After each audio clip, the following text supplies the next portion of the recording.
اللهم إن كانت هذه ليلة القدر فاقسم لي فيها خير ما قسمت، واختم لي في قضائك خيرا.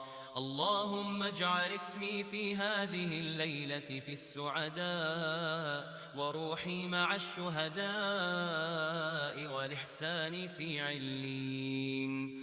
اللهم افتح لي في هذه الليلة باب كل خير فتحته لأحد من خلقك وأوليائك وأهل طاعتك، وارزقني رزقا تغيثني به من رزقك الطيب الحلال.